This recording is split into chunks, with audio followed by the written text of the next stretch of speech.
Hello and welcome to this Gauntlet Hangout run of Polaris. It's a game by Ben Lehman. It's a pretty little thing about chivalric tragedy at the utmost north. So we are going to play a kind of a little hacked version of this game to make it playable in a one-shot. This is like a game that aims for a tone that is kind of like a poetic kind of tragedy. It's the key mechanic of the game is some phrases that you use to negotiate what is happening. It's a pretty interesting mechanic that I haven't really seen very many other places, and it makes for like I'm really excited to try it out with you guys. I'll get into the rules as we go. The first thing I'll do is to like shortly explain the premise of the game. It's a sort of magical kingdom kind of setting, like from like an ancient magical kingdom. Think like Atlantis, maybe, except that this is like on the North Pole, like it's a Arctic environment. And there is the thing about this kingdom is that it's like a fallen kingdom in a way. There is where the capital used to be, there is like a crater. We don't really know what's going. It's called the mistake. The mistake is a corruption of some sort, and we will also be playing the mistakes. We'll play two storylines that go besides each other, where there is one antagonist and one protagonist. And in the normal game, we would all play protagonists and antagonists, but to make it a little shorter, we'll just play two sets. So the first thing we'll decide is to if anyone really wants to play like a protagonist or an antagonist. So pretty much it's like you'll play either the tragic hero, the knight of the Starlit Order, or you'll play some representation of the corruption, which is like demons or corrupted things corrupted by demons or something like that. We'll get into and create our character as we go. That's the next thing we'll do. But yes, first, is there anyone who really wants to play either like a baddie or a goodie? I have a strange fascination with bad people or bad influences, so I would volunteer. Yeah, sure. Anyone else have a? I'm gonna do whatever is left. So feel free to. There's still both on the table for you. I'm not very good at playing bad people, really. I tend to be too nice and too reasonable. Sounds good. Well, you all have both choices on the table still, then, Ryan. Yeah, I'm not decided right now, so I guess I'll play. You don't have a preference, Michael? I can. Maybe I'll also feel after being in the first day of work. Maybe I feel a little protagonistic. I need to be a hero. Maybe I don't know what you say. Then I'll be a baddie. Yeah. Good. So yes, the next thing we'll do is to pretty much what we'll do is to create some characters. There is some the character creation pretty much consists of choosing some aspect. I have made some of them in this game predetermined, so we'll just have to choose one. there is like the offices, like something, there's some kind of position that you have. For example, for this game, I've already the default one is Knight of the Starlit Order. There is blessings, which is like things or artifacts, magical items, that kind of thing. Which also has one predetermined, which is called the Starlit Sword. Then there's abilities. Like, for example, in this game, Lore of Demons, which means that you can call upon your knowledge about demons.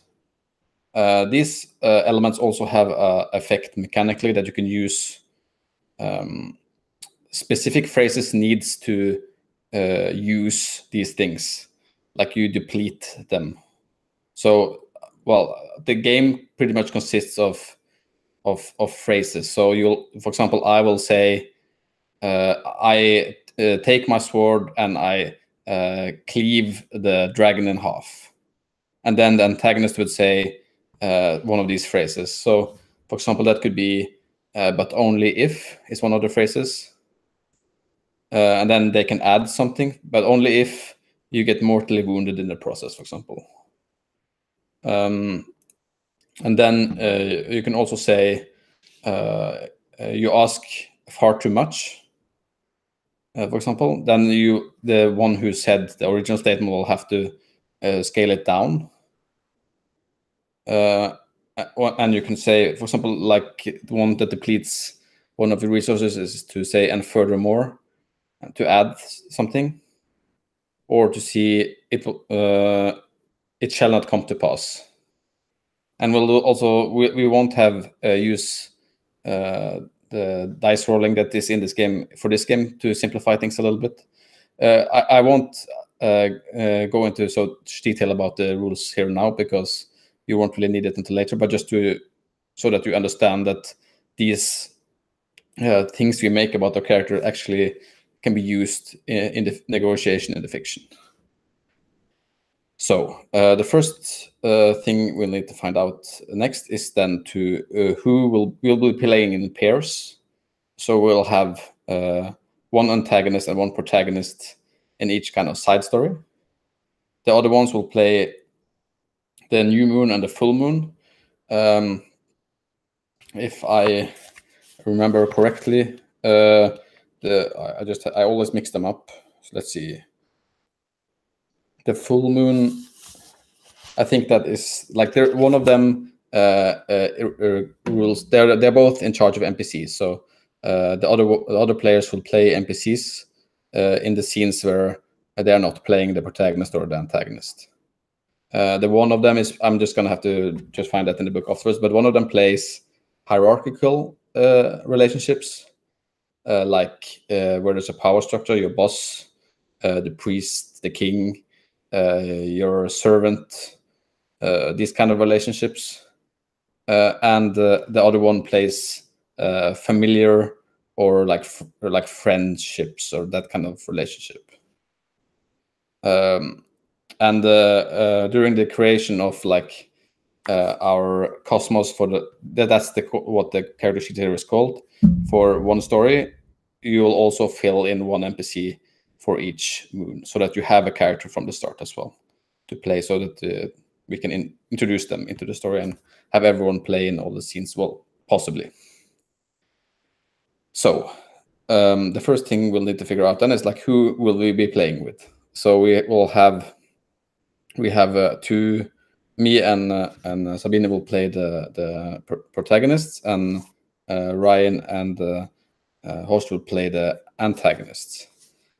So I guess I'm gonna say that who wants to play the antagonist in the story with Sabine as the protagonist? I'll take it. Good. So you want to play the hierarchical relationships or the friendly and family relationships in that one, Host? The friends and family. Okay. I'm just gonna quickly find out which is which, because what is the full moon, what is the new moon? Who knows? Let's see.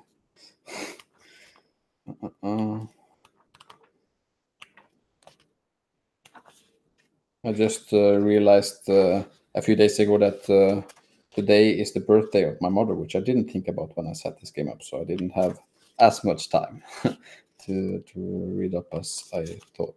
But let's see here. So.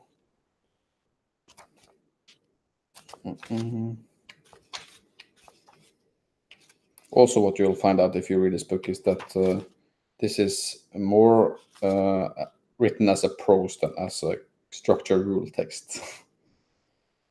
Let's see.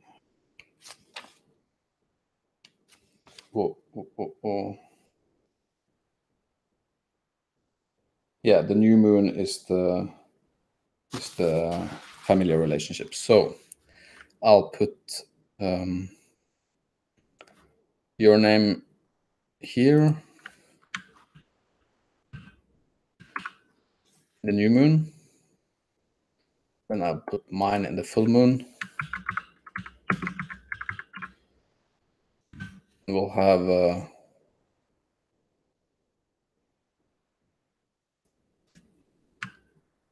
Sabina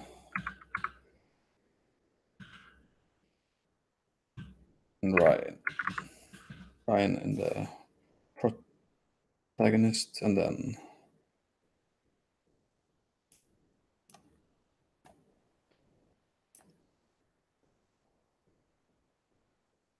good. So here, and then Sabina in the middle. You are the heart.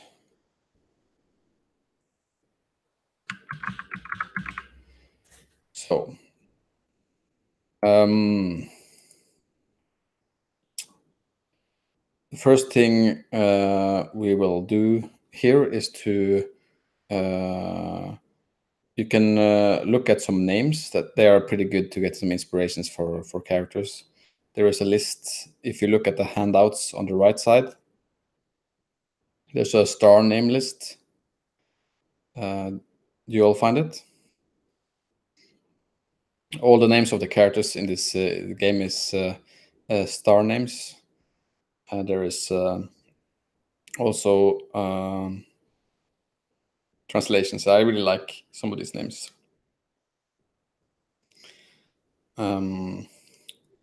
Does any of these names jump out to the protagonist or antagonist? I can't scroll. Somehow I just can't look at it. I'm not supposed to scroll. Great. No. Good.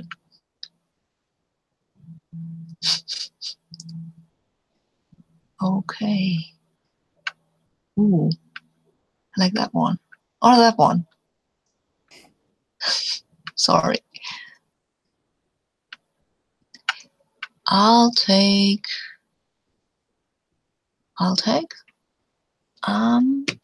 Is that our Shane? The Falcon? Yeah. I think so. Yeah, I like that one. I'll take that. Cool. You can write it inside the heart. Yeah, I'll try. If you take on the, it's like it's a work bar to the up to the left. Yeah. And there's a letter there with I, and you take text, and you're supposed to be able to write. No, I've forgotten what I chose. Sorry. No worries. Where is it? Where have you gone? There, I'll Shane. Okay, no, this doesn't work. Yeah, come on. No, I can't edit it. No, I can. So I have put it into the heart. Mm-hmm. And Can you see it? not yet. No. Oh wait, Yes, this is why this has happened. I am not on the same thing as you are. Let's see. Okay. Okay. I am out advancing myself. I'm just gonna copy this name, put it into the other one, and then change so that you also see where I put your names. So. Yeah. This is much better. Yes. So, And for does the protagonist have a name for this one? The antagonist? Antagonist, yes. Yes. I'm going to go with Maz, which means he-goat. Oh, I mean, it is a very antagonistic name of some reason. Those goats, demon goats. mm. You can put it in the box with your name. The reason that things are like upside down a little bit here is that it's meant to be printed out on paper and put on a table, so you'll be sitting in a circle.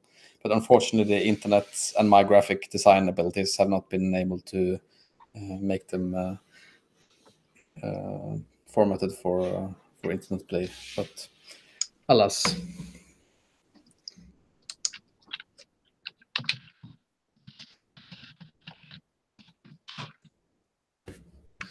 So I think also I'll find, let's see, so I'm playing I think I'm gonna play, do you have an idea about who Alshine the Falcon is, Sabina? Oh, hold on, just a moment. Am I audible? I'm audible, sorry.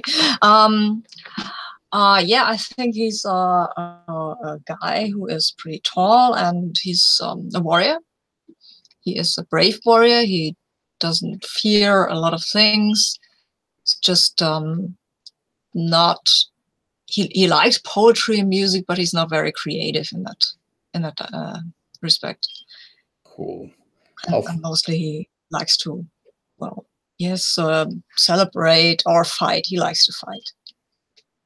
I think I'll play as my minor, like my full moon relationship, play your squire. Oh, cool.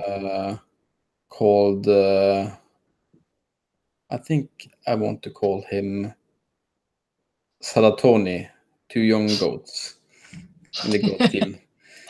Great. So that's also a thing. Like here, we can the relationships. Well, they can change the category. So like during the game, a familiar relationship might become might also be a full moon relationship, in the way that there's a hierarchy. It can be both your father and your boss. Or they could also become an antagonistic relationship if they get influenced by demons, for example. So these things can change.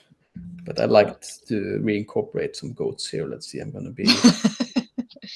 Oh, there's more goats even. There's also a she-goat. Let's see, but I'm going to be Salatoni.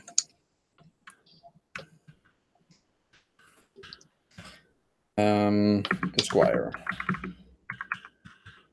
Do you have a idea for a familiar relationship, Horst? Yeah, I want to play Tegmine, which it means cover, and I don't know whether I should be your like girlfriend or wife, or maybe sister. What do you think? I think maybe wife is more dramatic. Mm-hmm. Awesome. So we can have. So yeah, I like a wife. Mm-hmm.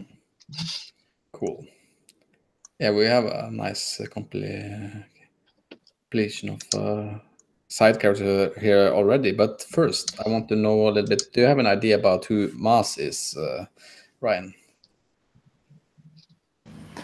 Well, if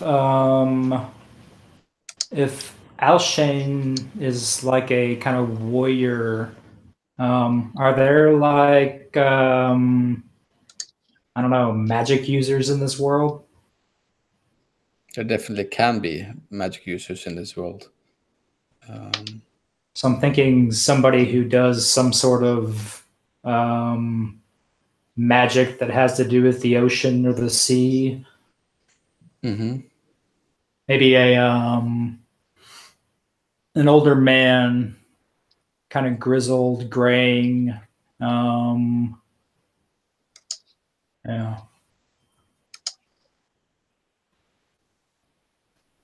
Cool. Yeah, I can see how like a magic user could be a source of corruption. I'll say like also as we go, another a good tip for Polaris is to go all out with your what you're going for, because the negotiation system really like makes that possible without trampling on people. Like it's meant to when the protagonist and the antagonist negotiate about things, there is always room for in the mechanics for coming to a consent. So you can always start out pretty high.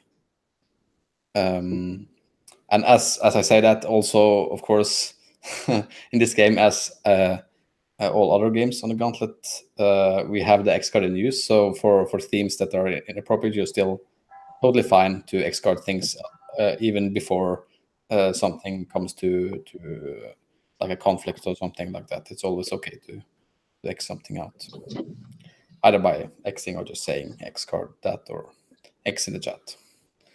So yeah, but we have a water sorceress, a water lock. Yeah, I like that. Yeah, water is bad because ice is the good thing. We're in the north, and anything that is not frozen is kind of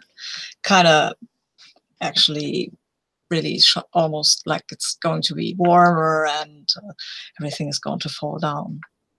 So Yeah. I like that. I like that very much. Yeah, it's maybe the sea is coming in to eat the city or something. Yeah. Not good. Yeah, global warming feels close to home already. Yeah.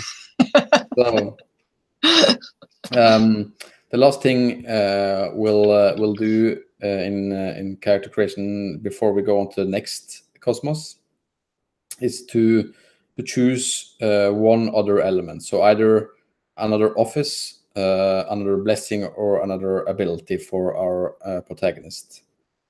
There is you had the book, right, Sabine, right? I have it, but I am Not on hand. totally unable to find it. I'm sorry. Oh, no worries. I was just there are some nice examples there if you had it, but it's not really No, necessary.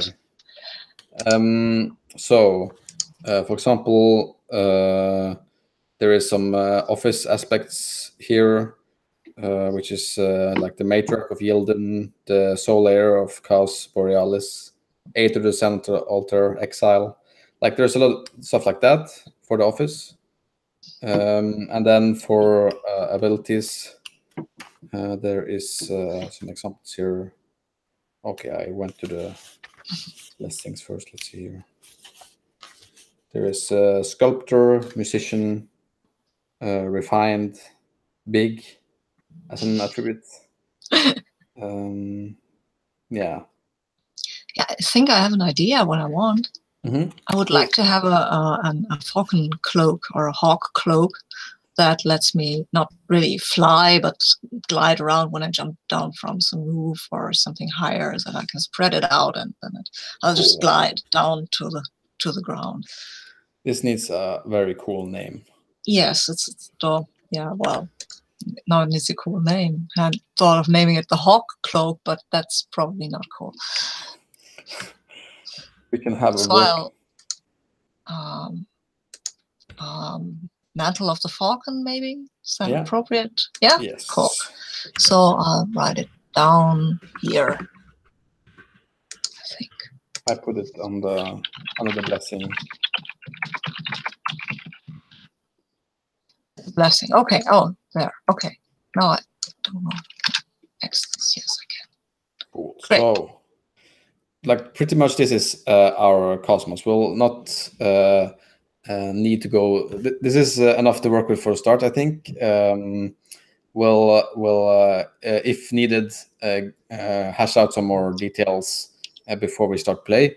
But I think it would be good to also just go to the other cosmos where we'll switch up and let this Cosmos's antagonist and protagonist play the moons, and me and Horst play the protagonists. So I'll change this one. And I'll put this away. I'm gonna be protagonist here.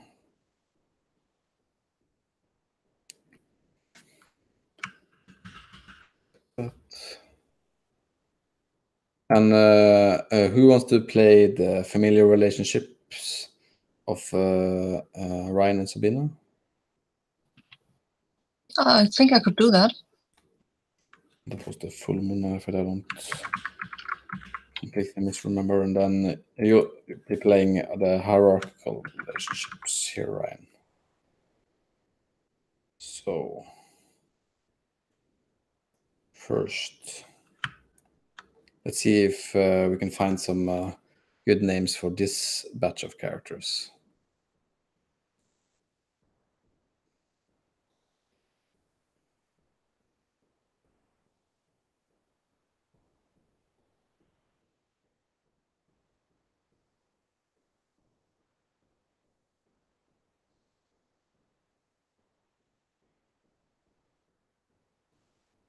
There's so many goat things here. There's also the ram.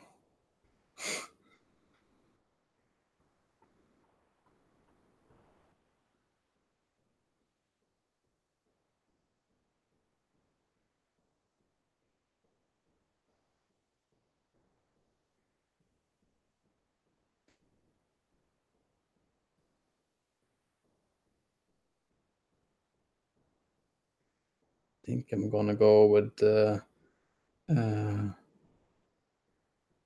Aldura Aquila.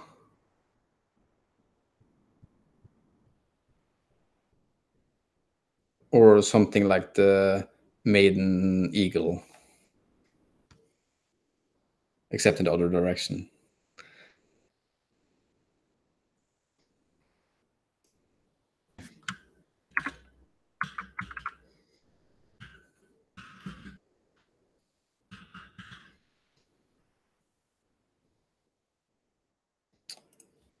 Do you have an idea for antagonists? I do. I'm playing Furut, the Demon of Solitude. But, Furut apparently means solitary ones. Demon of Solitude. So we have water and solitude. That's our corruptions. Cool. I think I have I'm gonna say. I think I'm gonna take on my ability take musician. I'm gonna be saying something like singer of the wind or something like that. Since I am the eagle.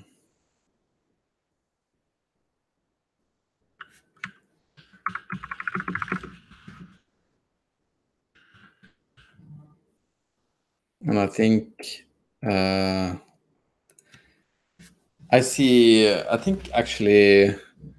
think actually Aldura is literally like an eagle, like a big eagle. Actually, talking, of course. I mean, we are in a magical kingdom after all. And she.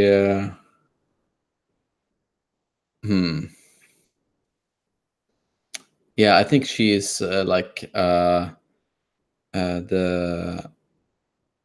I don't know if the king still or the queen. I think it's a queen. I think I don't know if the queen is still alive, but she used to be like the mount of the queen. Do any of you have ideas for NPCs?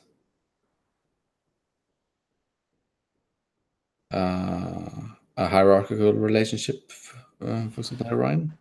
Yeah, I was trying to think of something. I mean, something interesting, because in terms of hierarchy, boring stuff keeps coming to mind. I'm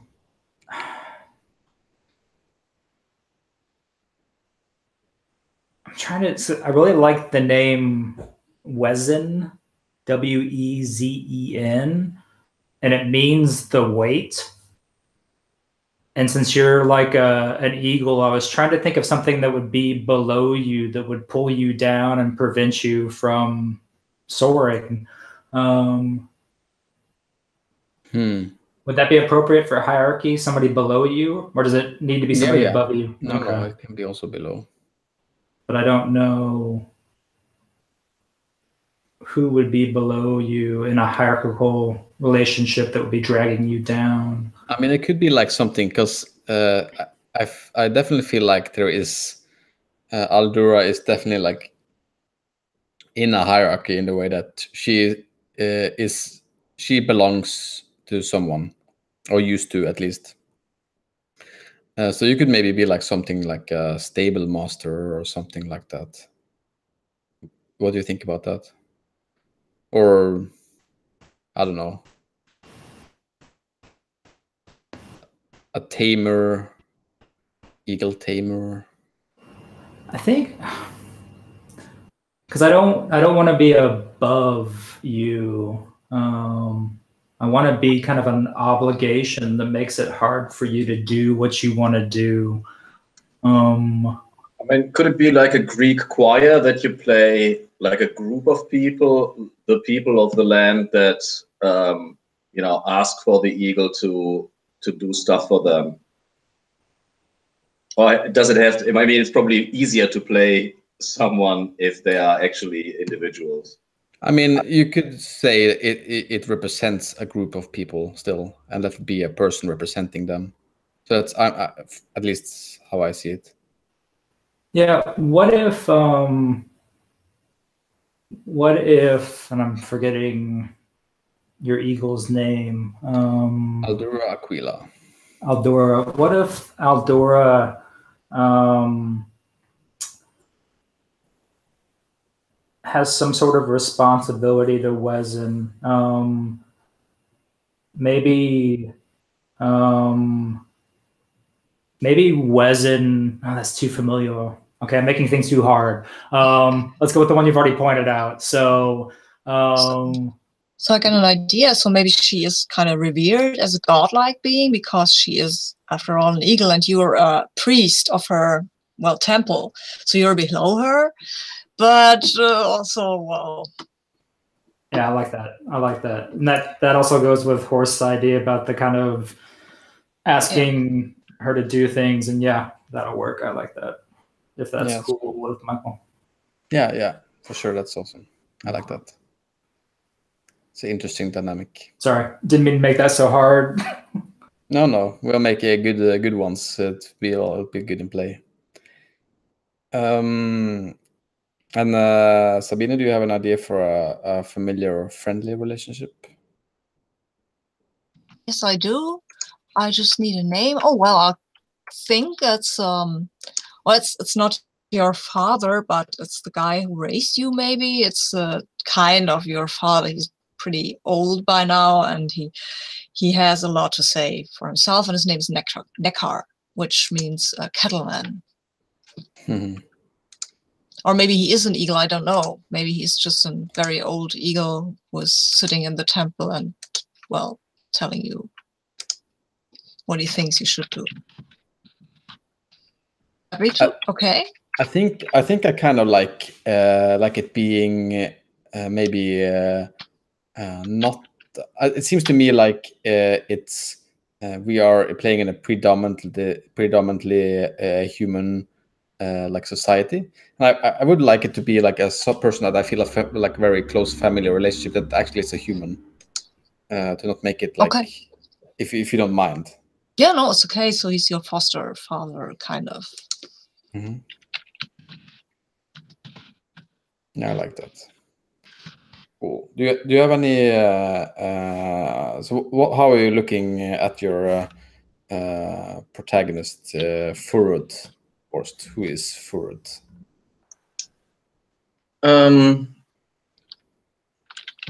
Well, You mean appearance or idea?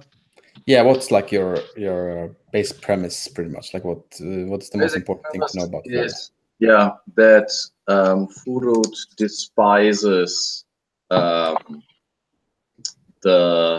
I don't know, the joy that comes from being together. So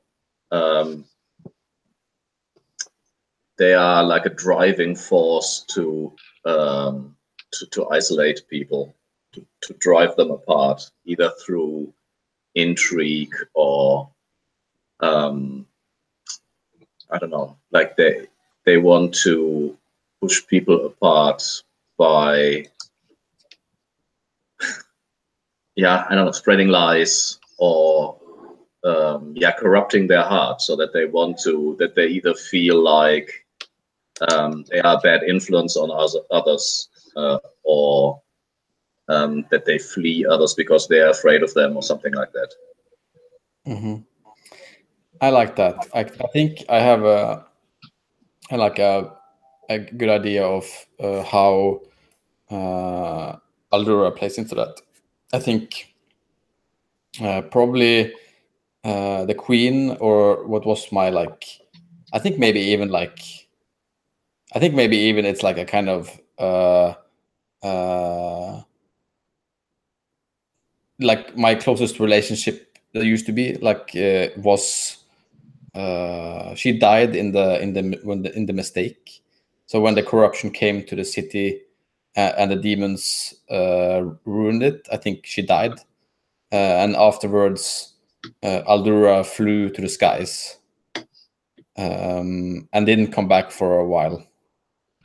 And I think like probably our story will start when she comes back and sees that how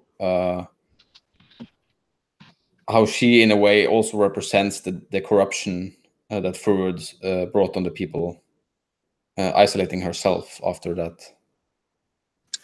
Super cool. I have a question. So the corruption, that the relationship between the antagonist and the protagonist, like my driving force is predominantly directed towards the protagonist, obviously. Yes. So I think that in this case, Furud probably already corrupted you to fly away, to be alone, and they want to keep you away in order so that the people lose hope, because obviously the freedom of the eagle and is associated with hope that she could help the people or inspire them. Yeah, I like that. Cool. I think I have more than enough for my part of the cosmos. How are you feeling on the other cosmos? Do you need to have some more digging into it, or would we be okay to set a scene based on what we have? Well, I can't think of anything we would need to define before we start playing. Maybe we have we met already, Mars? Or is it just that you noticed what's his name? My character, my protagonist, flying around, Alshine. Have you noticed him flying around, and you recognized that you couldn't touch him with your watery magic because he was always in the air somewhere? Is that it, or what do you have? Why do like how you'd said before that the water had been kind of destroying this northern icy, frosty kind of place, and eroding it away.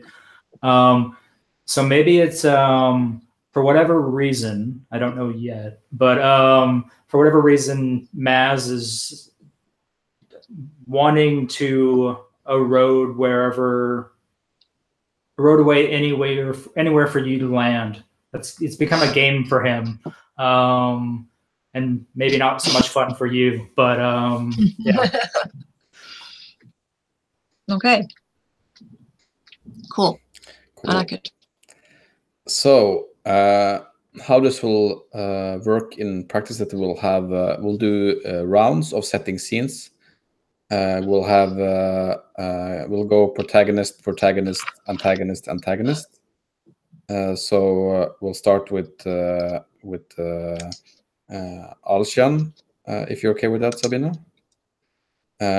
Pretty much how this game works is that first you start with a phrase. For every scene, you start with a phrase, which is called "and so it was." That's both the beginning and the end of a scene. And the one who's setting the scene, pretty much says what they are doing. Here you can go like, I find Mas in his cave and slay him. It's actually an okay thing to say in Polaris in a way, because, and it's good to have something that's very like concrete and negotiable, so that and not say just that you are going to a cave, for example. So that you have a good point to start a negotiation. And you'll see there is I also put like a handout called the key phrases. And when we go into something where the other party here says that's not something that I would let you do without a conflict, pretty much you will say one of the phrases. For example, you ask far too much. In this case, if I just came down there and slay the antagonist, and you will then turn the ball back to the person who starts the scene and say you have to dial down what you just said. So you just reduce your statement, or you could say, but only if there's something, then you go along with the initial statement, but only if you get to add a certain thing. There are some other statements here too. I think these are the most important ones. It's also another one called "you ask far too much," or "it shall not come to pass," which means that you say, this is not something I'm willing to negotiate with. Then you use something that you can exhaust resources on. So, for example, maybe you'll expend your cape of your mantle of Falcon. What was the name? Mantle of the Falcon, for example. So pretty much these are the mechanics of the game for the purpose of this one shot. Is there any questions? Yeah, is there some kind of mechanism about the? I'm sorry, about the seal and ice and light and weariness stuff. Is that playing a role? Because I seem to remember that the character could only die if his weariness was too high or very high. There is in the game originally. I think for a one shot you wouldn't get there anyway. Okay. So it doesn't really play a purpose. Okay. So and we thus, don't use and thus I feel like it's better to just leave it out. Yeah. For campaign play, pretty much how that works is that there is a certain mechanic that makes you become less idealistic and more wary. And when the hero becomes wary enough, they can die, and then the story ends because it's a tragedy we're playing. Yeah, it's a downward spiral. You can't really go up. Yeah, I seem to remember that, but it doesn't work in one shots. Not because really. you start out pretty idealistic in this game. Yeah. So, okay. so I think we'll just play it with the phrases. I think that's the most important part of Polaris, to get like the feeling of the game. Yeah. And we'll still aim for a sad ending. There's no way that the hero here can fix the corruption. That's not a possible outcome in this game. You can postpone it, but you can't fix it. So we're not playing to win here. This is literally a playing to lose kind of game, and seeing how that turns out and what happens. And I think, yeah, it will be interesting to see how the mechanic supports that. Okay, I've got another question. You said for some of these phrases, you can exhaust the blessings or the stuff, but can the mistaken do that too? The mistaken doesn't have any items. Okay. So no, they can't. Okay. Okay, cool. Because they will win in the end, so they don't exhaust things.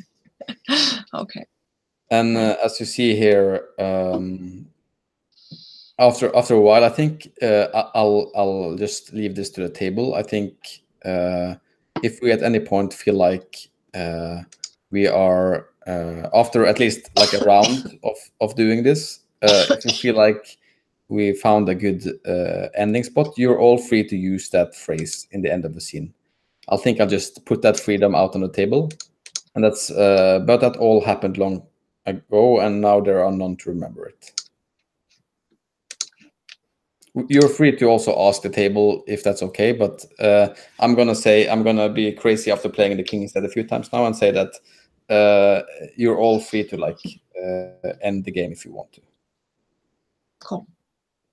So yes. Yes. Okay. If there's more questions, fire ahead. Yeah, we're all. I just want to make sure that I'm understanding. So the key phrases that we're using are, in terms of the antagonist, are the "but only if," and "furthermore." Are those the two that we're using? You can also use it shall not come. You ask far too much. You can also use. Oh, that one too. Yeah. But it shall not come to pass. We're not using, or we are. You are not using it shall not come to pass now, because you can't. Yeah. Okay. Yes, and when you have come to when you feel you have something that you're ready to accept, you can always just say, and that was how it happened. And now, after you said that, that is what happened. You feel to narrate what how that looks, but you don't have to. And when you end the scene, you say, and so it was. I think we can try out with the scene. I think you'll get into it pretty quick. It's actually not that difficult, even though there's a lot of things to get a hold of in the start. And also, of course, if you have any questions going along, then just fire ahead. So I think we'll start with like doing both the first protagonist scenes, and then we'll have a break for some water and bio stuff. Are we okay with that? Cool. You ready to frame a scene, Sabina? Yeah, but we should start the game with a phrase that starts the game, I think. Yes. Because I remember that was really that's really the powerful. Yeah, long ago the people were dying. Long ago the people were dying at the end of the world, but hope was not yet lost, for Shane still heard the song of the stars. So we see Shane. He is flying with his cloak. It's the edge of some glacier, and he is fighting some water creatures, demons, and they want to drag him down, but he persists in pushing them away, pushing them into the water, and every time he hits one of these things with a sort of starlit sword, they freeze up, and then those frozen parts of these demons fall into the water, and they actually melt into the glacier, making it more stable and bigger. And right now, when we see him, he's pretty beset by these creatures, but he is unfailingly brave and will slays these things left and right. And I think he will stabilize the glacier if this goes on unchallenged. So this is usually where the antagonist would say, something that this seems way too positive for this Oh, well. tragic story. Come on. Okay, so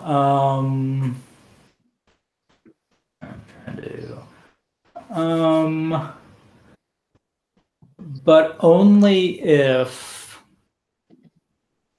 you lose altitude and must land and rest.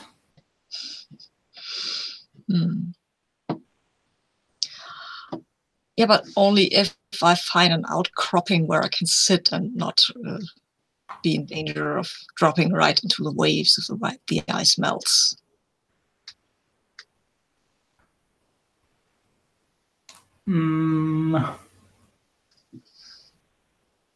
But only if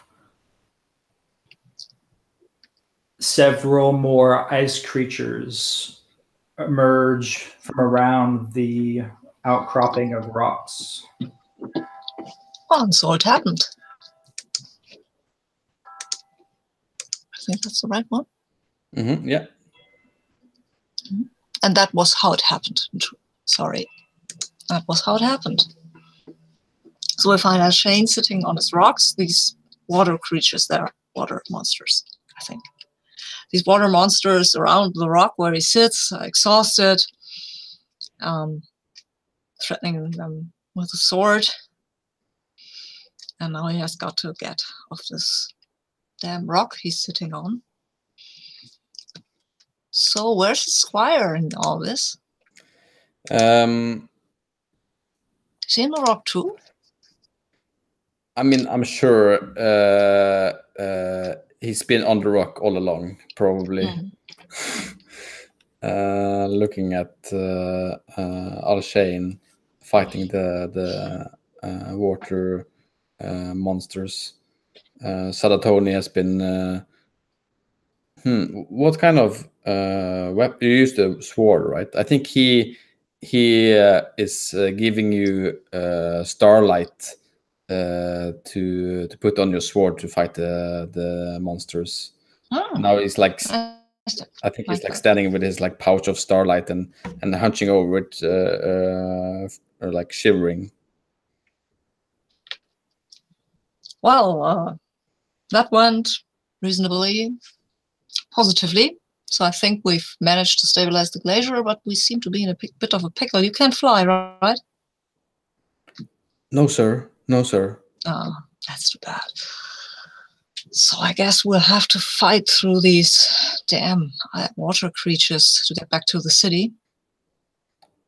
But we're almost out of starlight. Didn't you pack enough? I packed more than you told me to.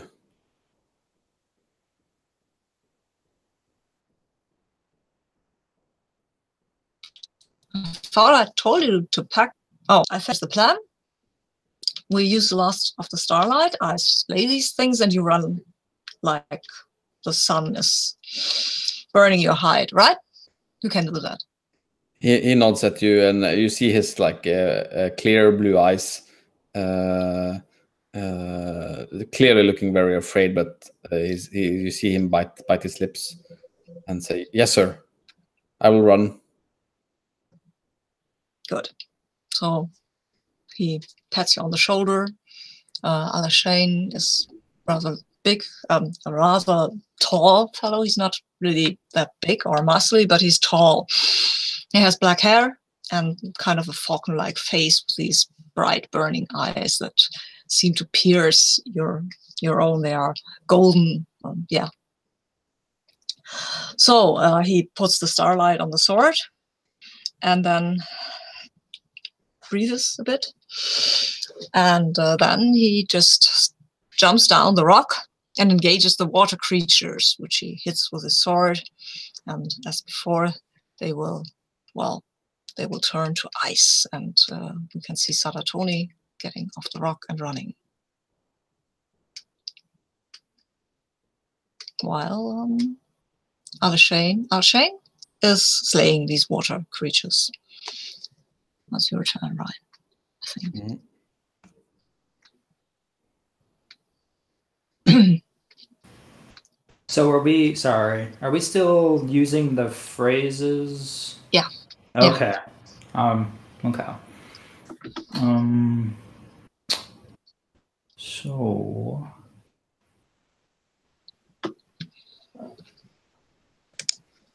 but only if you get surrounded.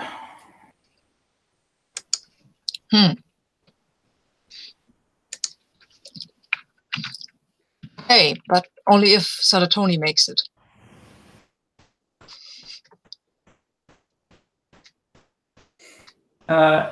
And furthermore, you have to abandon your position to save him from being captured by the water monsters. Okay, and that was how it happened, that Alshane was surrounded by these water creatures while Salatoni ran off towards the city. This could be a good place to end a scene, maybe. Yeah, cool. And so it was. That's what it was. Nice. Cool. Do you have any questions after that? So did I do that correctly? I mean, Yeah. yeah. I wasn't really sure when to come in with the phrases and when to just let the story kind of go. Well, your role as the antagonist in a scene where you're antagonist is pretty much to be pushing against what the protagonist is trying to do at all times. So would it have been better then to jump in with things as Sabina was narrating to kind of make things more difficult? You could probably at least push, like do it more like that, maybe. And also, I think, and a further tip is to you can also you ask far too much. It's also a good possibility for some of these. I wouldn't say that like what you did was not wrong, but I noticed you didn't use it, and I thought I just remind you. Cool. Yeah, but both of us didn't ask so very much. You can go a bit harder, so. It's a tragedy though. So, like for example, I was thinking like when you were saying that the squire got away, I thought this is an excellent opportunity for some. You ask far too much. For the squire to get captured as a condition, hurt or whatever. I could be a lot of things. Something like that. But this is the first scene, so we don't have to cripple the poor guy all out. I'm not saying it was wrong or anything. I just thought I'd pointed out so that so push harder and more often, basically. Yeah. Okay. I say that is good. So now I'm gonna put. Let's say I want a scene in a city. I think this is actually like in.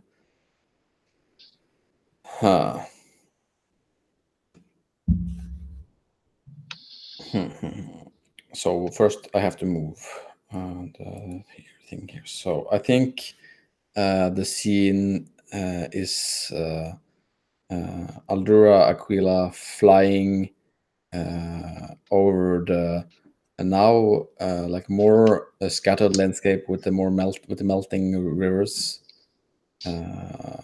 towards a castle floating, like an ice castle floating in the sky. I think you see. I think you see probably some water dripping down from like the water running down from the castle as well, as it's made of ice, but not as much as the things around. And I think she flies in and finds the daughter of the queen playing with some ice figurines. and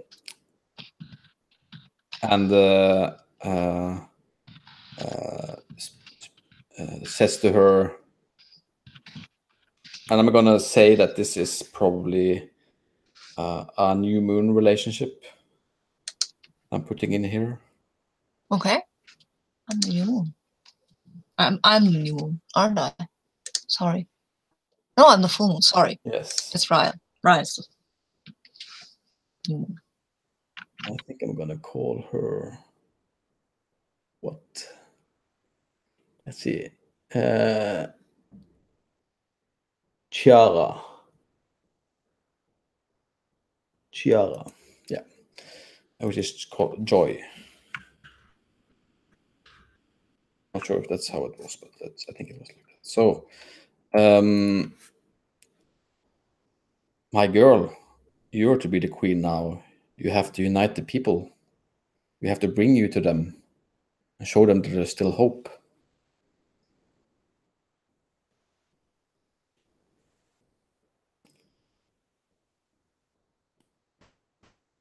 And you're playing Chiara, Ryan.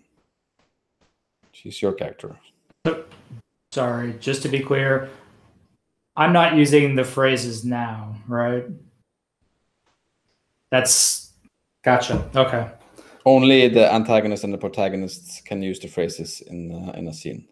Gotcha. If there's a characters that from you that are in play, you'll have to find someone to negotiate for you. Okay.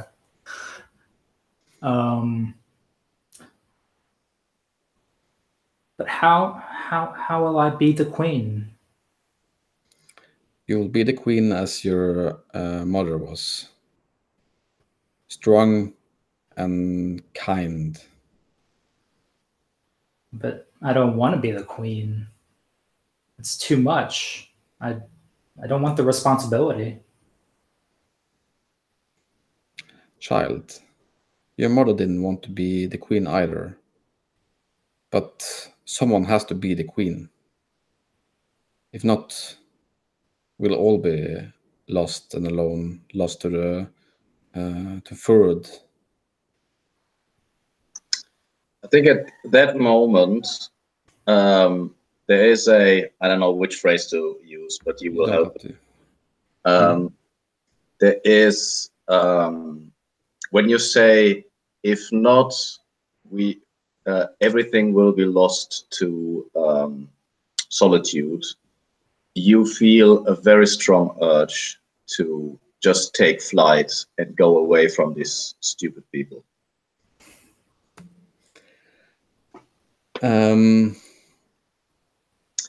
Yeah.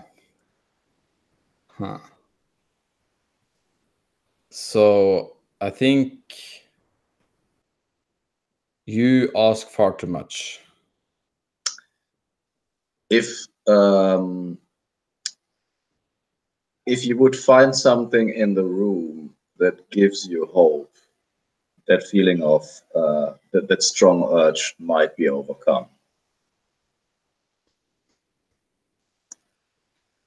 If only you find a sign of hope. Yeah. So I think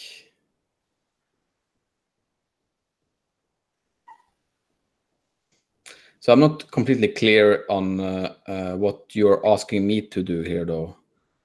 To establish a fact, either what you see, what you perceive as hopeful in.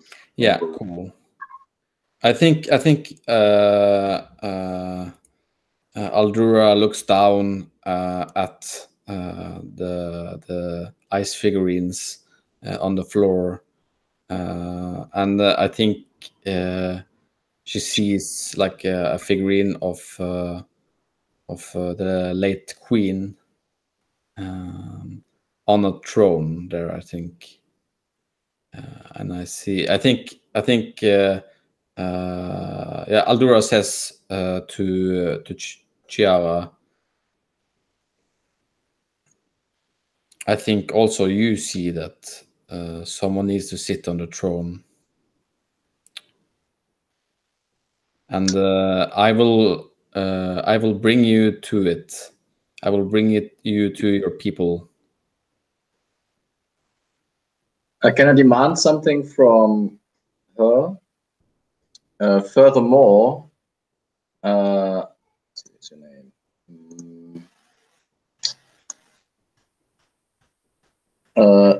The Wesen, you see the figurines and you marvel at their, you marvel at how cold and solid and separate they are.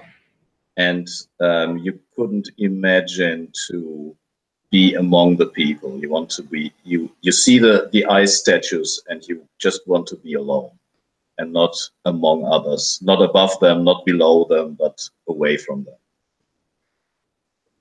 And so that's Chiara, the princess you mean, right?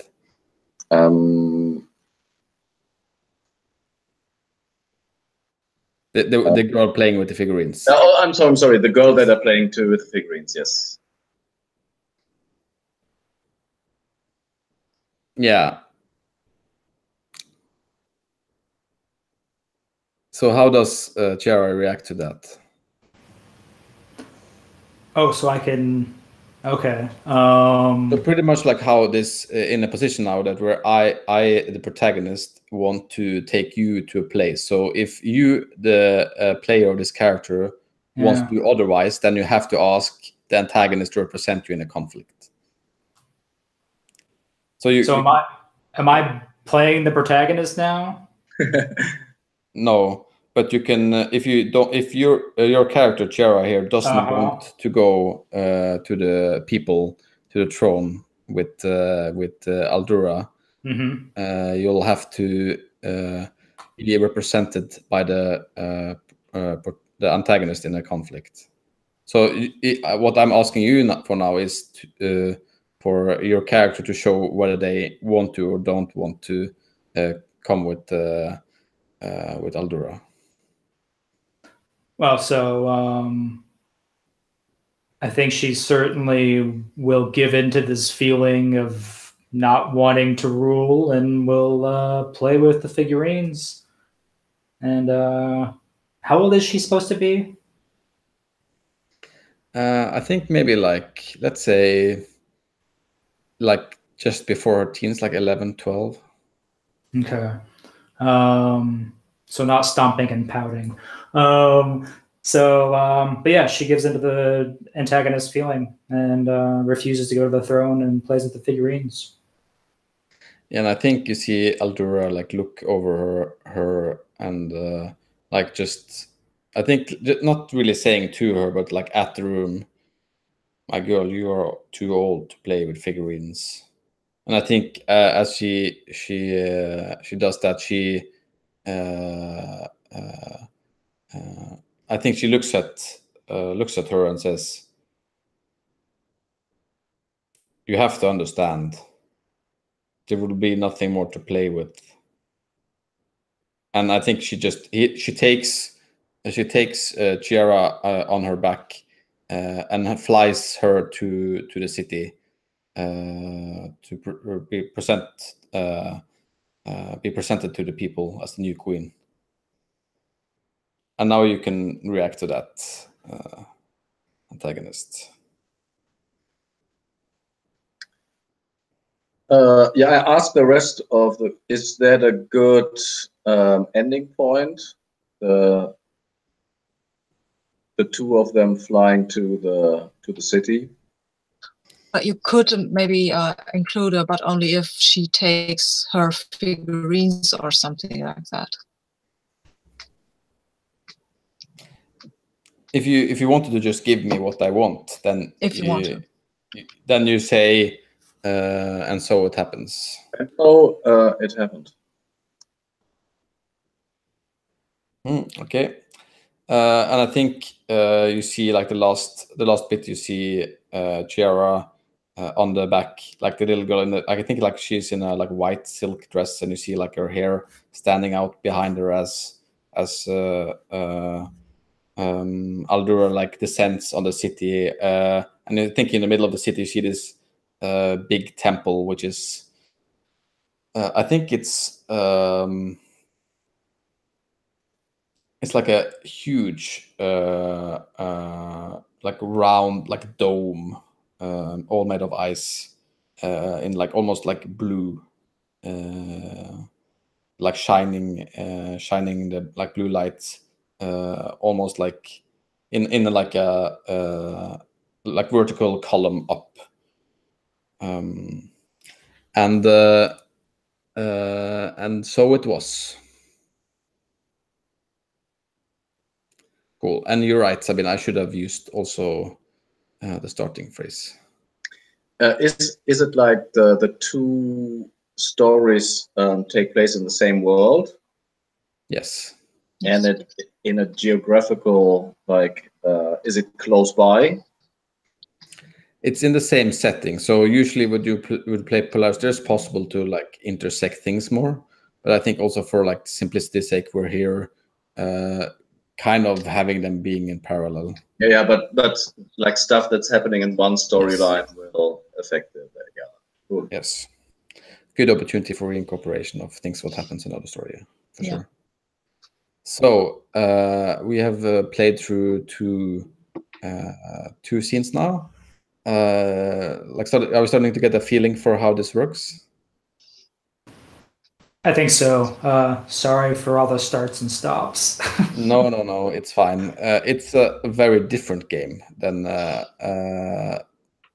pretty much all other games I've played, so it's only natural that will be. That's why I also try to stop and ask questions a lot in the start, so that we can try to be clear about what's going on and stuff.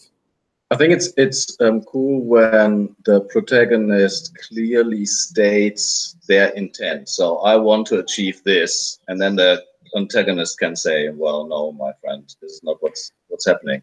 And the other way around probably also is if the antagonist says, "I'm thinking about starting the next scene with the girl dead on the ground and you know, the falcon flying away," and then you will probably say, "Well, probably not."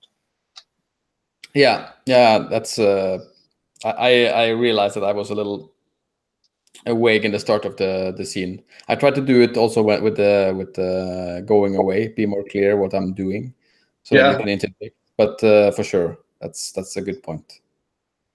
Yeah, because you have to state what's happening. Yeah. Then you can say, but only if this condition is met, but only if you pay something for it. Yeah, then it's happening. The difficult part will be to have like a longer ongoing scene that is not focused on just this one conflict, because at some point you can just let it pass, for example, as the antagonist, and then the scene plays on and the protagonist does something else, and then you can still potentially do something. Mikael, is that true? Yeah, sure. You can. I mean, that's kind of also what I tried to do here. Like we did one thing. I thought, okay, this is over. I'm gonna do something completely different and let you react to that in a different way if you wanted to. I just like the fact that you're in the sky and now the solitude can affect you. And I want to have the narrative framing power, so I let it pass. Yeah, yeah, good. Yeah, nice. That's a good, cool. So we'll have, let's be back at half. So we'll have a 8-minute break. Yes. Yeah, cool. See you in 8.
One back.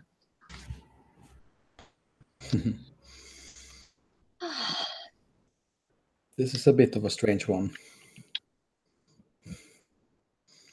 I like it though.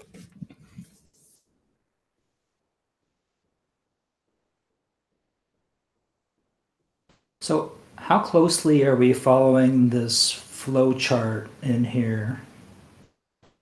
Is that how the scene's supposed to play out? Pretty much. Okay, We don't use the "it shall not come to pass," sure. but other than that, so these pretty much like show which response you can have after which statement. So basically, as the antagonist, do you just challenge once then? I mean, both the antagonist and the protagonist can state things that lead to conflict in any given scene. Okay. What usually happens is that the one who frames the scene makes the conflict first, but it doesn't have to be that way. Like in our scene, first scene, I guess, kind of the conflict actually came from what the antagonist said first. So now we have a scene framed by Maz. Do you have a scene in mind? I mean, we left off at a pretty good point. Yeah, I assume the scene's supposed to pick up from the previous one, correct? I mean, you can. You Yeah. don't have to. In this case, I guess it's not inappropriate, at least. And am I framing a scene? So I'm framing a scene for Maz. Okay. Yes. I didn't have one in mind, but I'll get one very quickly. Also, another thing to note is that you're not allowed to ask your counterpart in the scene for help, but feel free to ask the moons for suggestions. It's very strict on that. You're not supposed to ask. You're not supposed to ask at all the counterpart in the scene. Okay, so do we have? Okay, so this is the right. Well, do I need to use any of these key phrases to start the scene? Or can I just start framing it? Yeah, you start with "and so it was." Always. Okay. All right, so. And so it was, our hero Alshane and his squire made their way towards the city. But high in the tower in the city center, Maz watched as Alshane approached the gates. He stepped towards the edge of the balcony and outstretched his hands and wove a spell, calling down a torrential rain from the sky, washing away the ice beneath Alshane's feet and sweeping Alshane and his squire out to sea. Yeah. Well, but only if there is an ice floe big enough that the two of them can use as some sort of boat or raft.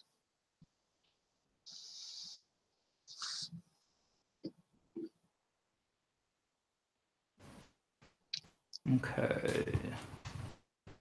So,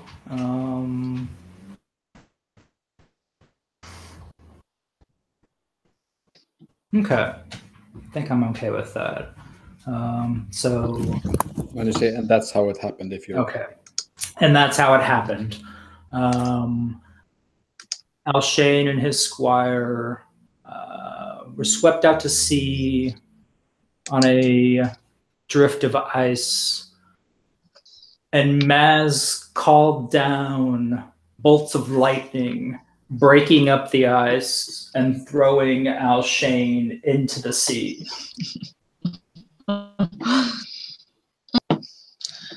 Yeah.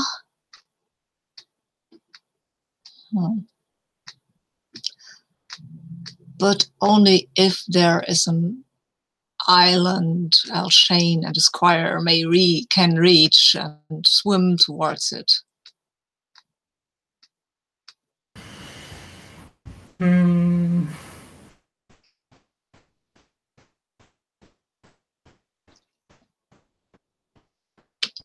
And it came to pass.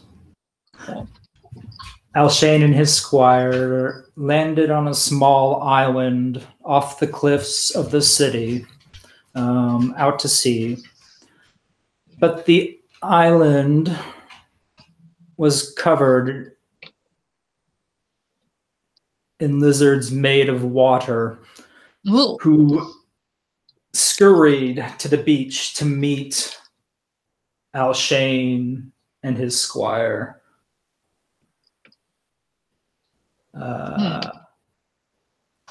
Hundreds upon thousands of water lizards descended upon the beach.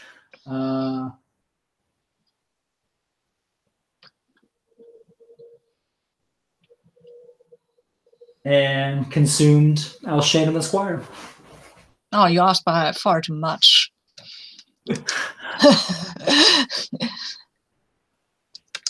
I mean, I'm a Knight of the Starlight Order.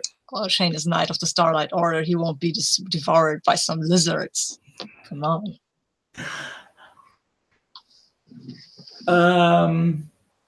Then the wizards attack and tear at Alshane's squire. But only if Alshane still has some starlight on the starlit sword, so he can fight them.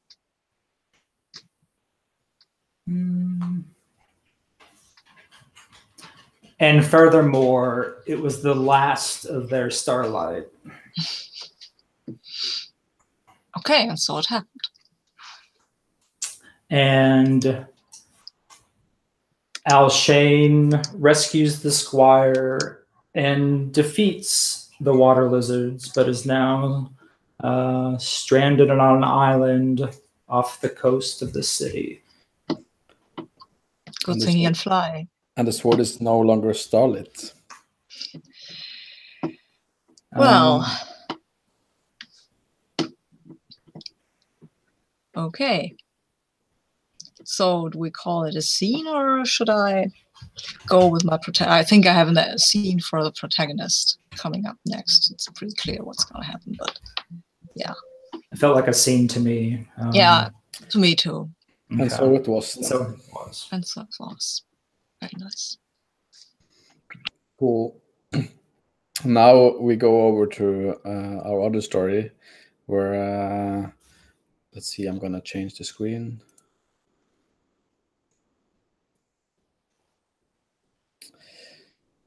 Where Furud gets to frame a scene. And so it was that Aldura and the girl took to the sky,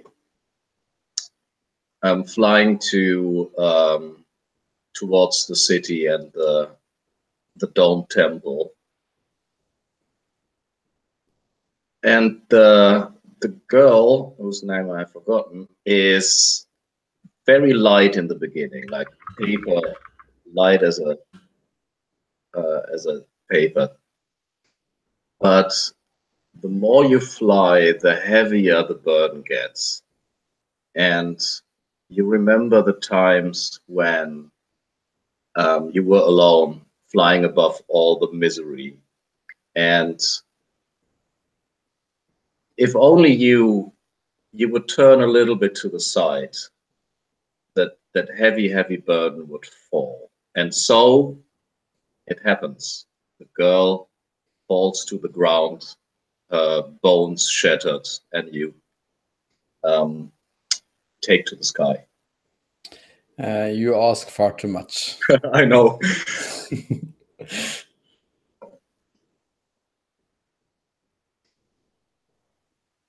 Do I have to react now? Oh. Yeah, you must reduce or change the statement. Oh, okay. She slips from your back, but and she's now falling, but not dead yet, or not shattered.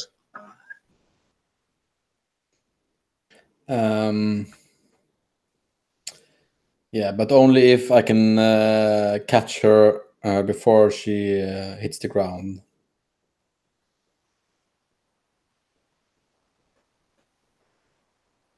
You capture her, but when you do so, you regret having done it. You carry the heavy burden to the temple, and you dream of being on your own. And that's how it happened. Yeah, and I think you probably like see that's probably like you see probably like to see this the scene ending with a shot on Aldura's face with heavy furs, with Jara like clamoring to her neck, and so it was. And so it was. And now it's a new scene by our protagonist in the other story by Alshian the Falcon. You're muted. I'm not anymore. So I think, well, frame. So do I have to? This is a question for the moons. Do you think it's cooler if I find something on the island, something that gives me a hint about Mars, or should I just return to the city and I don't know, talk to my wife a bit? I think maybe it would be fun to see to find Mars, confront him. I mean, surely he must be on this island in the middle of the water. Okay, cool. So we'll do that. Well, we had this fight, and I think Salatoni is his name. He was maybe a bit injured. So, Shane still holds his sword high, even though the starlight is gone. And he thinks and he says to his squire, we have to find some starlight. I think there is this cliff, this mountain on this island. We should go up and try to catch some starlight. There are clouds in the heavens, but maybe fate is willing and will give us a little light. And then he and the squire, they go up the mountain. It's a hard walk, but Shane is not willing to leave Squire behind because those lizards might return. And in clambering up the mountain, about near the top, there is this cave. It's not a natural cave exactly. It looks like somebody carved it from the rock. But it's very smooth, like it was carved maybe by a river or something. And furthermore, it's not. The cave entrance is blocked by a giant rock. Okay. But only if there is a very small thing where you could go through. I'm sorry, the word escapes me. No, a small way you could crawl through, maybe on the ground. Maybe there's a creek winding out of the river. So yeah, like that. Yeah. And so it was. Cool. Oh, and that happened. Sorry. Yeah. Okay. So Ashane stops, gazes at this cave, this blocked cave.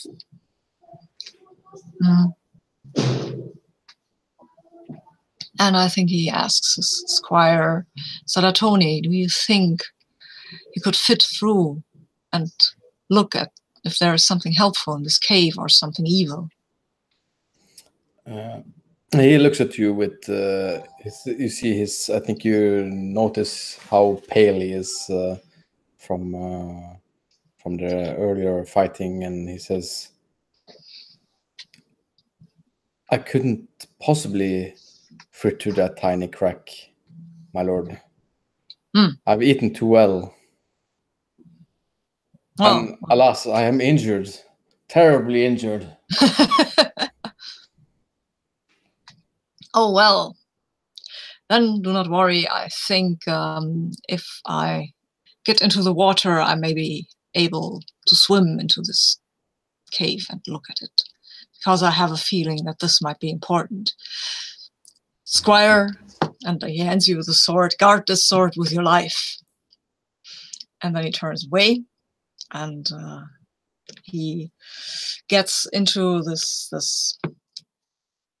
What's the name for this? Brian, help me, please. So, are you talking about like a crack? A crack, yeah. A crack, yeah. That's what I was looking for. He gets into this crack and he wiggles, and it's a bit muddy, so he gets pretty dirty. But he wiggles through, and he arrives in a great cave. It's dark, but there is some light still left in the feathers of his cloak, so he can see a little, at least. And it's a kind of a wizard's laboratory, actually. And furthermore, you see that your wife is tied to a table in my the wife. Oh my god. But only if she's still alive. That happened. Okay, cool. So Ashane grows pale, seeing, what was her name? Tegmine, tied to this contraption, to this table, and of course he leaps at her side and says, "Wife, what are you doing here? Has he stolen you?" And he tries to, and no, he doesn't try. He loosens her bonds. I'm not here on my own free volition. That you can be assured. I am relieved, wife. I was having my doubts, but, well, you are bound, so. What happened to you?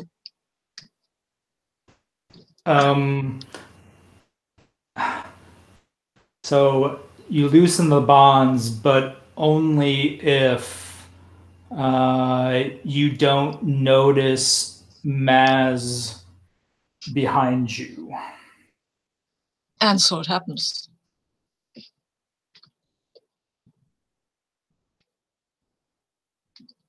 Ashane pulls Tegmine to her feet. Who brought you here?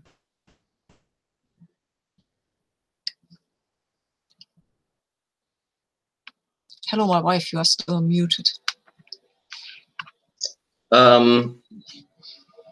The evil wizard kidnapped me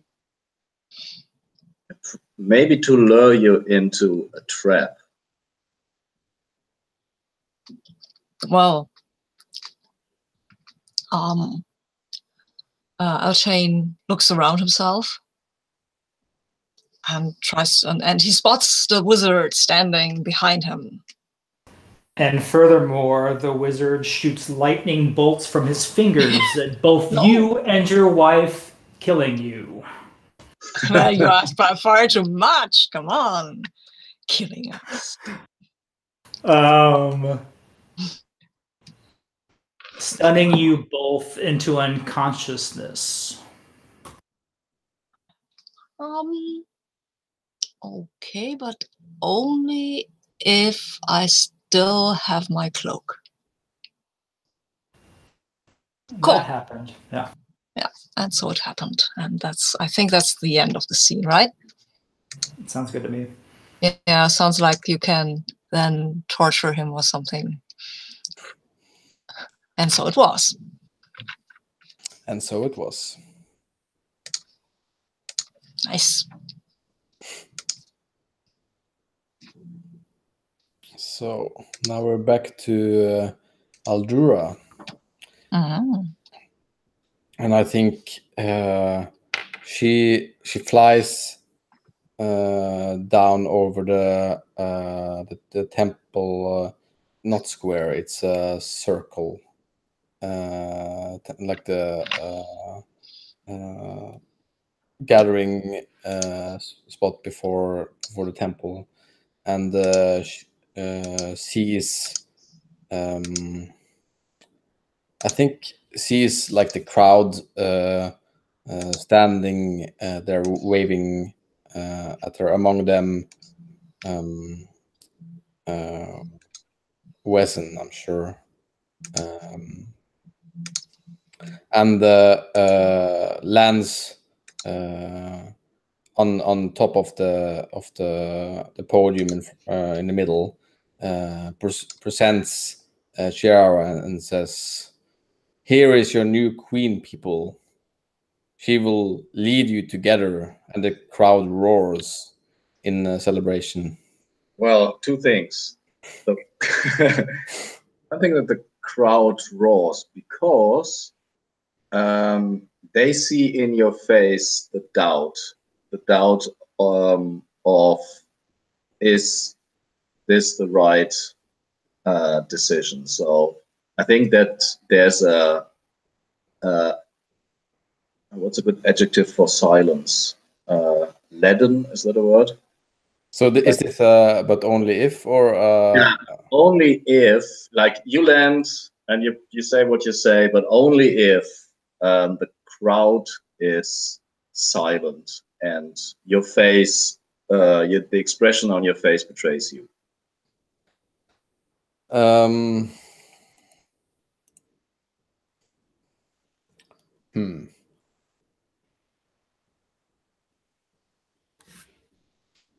But only if they accept her as their queen.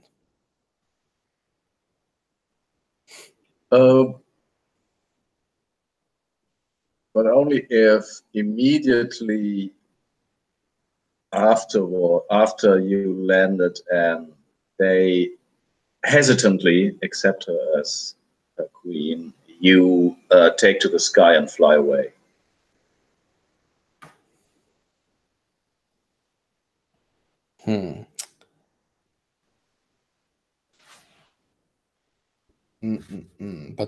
But only if I take Neckar with me. And so it was. Yeah, and I think you can see as she presents the queen, she doesn't get the reception she was expecting, and addresses the crowd and says, "You are a headless sheep without a shepherd. This is your shepherd. Now take her, or you will be lost in the mountains without food or shelter." this is the final words I have to say to you. And I think you hear like maybe some few people cheering, but there's like this, like you could hear it's a very awkward kind of thing where you hear like the enormous silence, like kind of absorbing it. Furthermore, at least half of the people turn their back towards the queen, and they all face into different directions, and they seem to be lost in thought.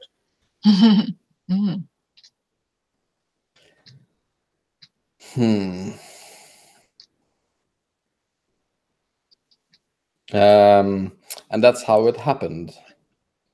And I think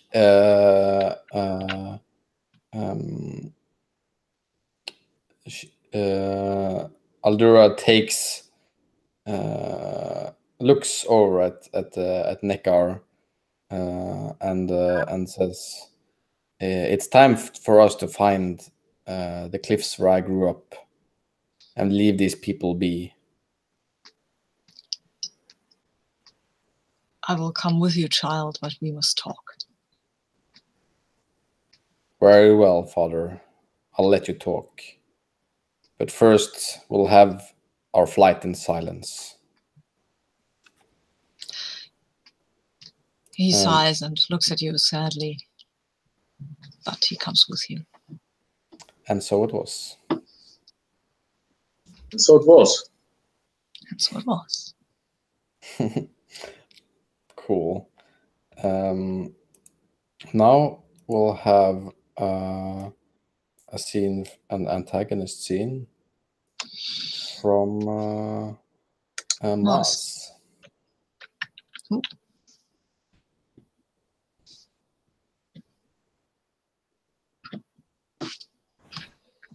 Okay. And so it was that Alshane, Saratoni, and Tegmine, the Falcon, the Squire, and his wife, awakened within the wizard's laboratory to find themselves up to their necks in water. Ooh. Their arms bound behind their backs, weights pulling at their feet down to the depths of the water. But they bobbed at the top of the water, just enough to get the breath and not to drown. The wizard Maz, levitating above the pool of water, raises his hands to the darkness above in his laboratory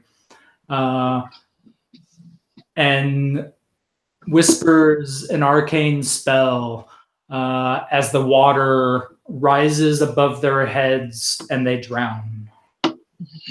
Come on. That's far too much. Well, the water rises as they gulp for air slowly, and within minutes they will drown. Alshane will raise his voice to the wizard and try to break his concentration. Wizard, he calls. Wizard, what do you want? Is it just our death, or do you not desire something else, something I can give you for the life of this boy and this wife of mine?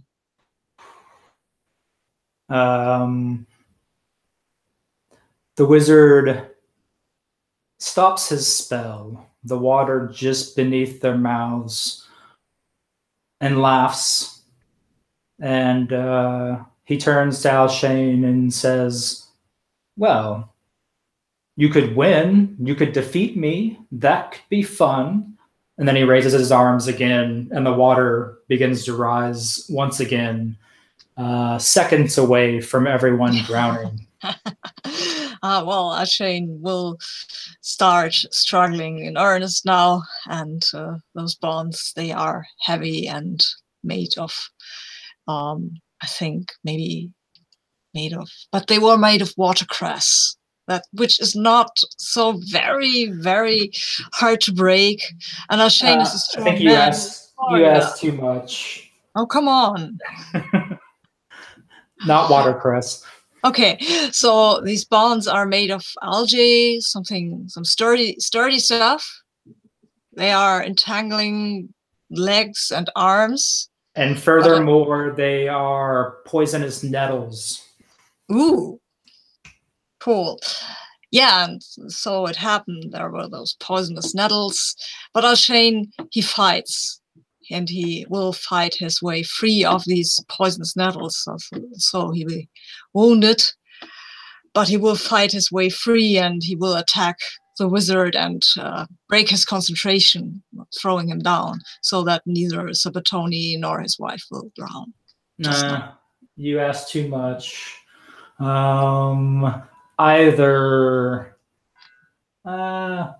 they drown, or you can't get off an attack. You can save them or attack.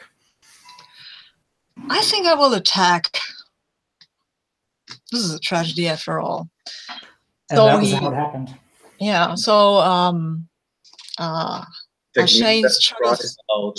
Alas, Tekmina cries out while she's drowning. Why are you abandoning me? I'd save you, just wait. And Shane, he struggles himself free. He is a bit addled from the poison in the nettles, and all he knows how to do, what he's really good at, is fighting. So he attacks the wizard and throws him down. And in the struggle with the wizard, he fails to notice that the water rises over the heads of Sabatoni and Tekmina, and that they just drown while he's still struggling with the wizard and holding the wizard down. But only if the wizard turns into a puddle of water and disappears. Yeah, I like that. That's cool. And so it happened. So it happened, yeah. And so it happened.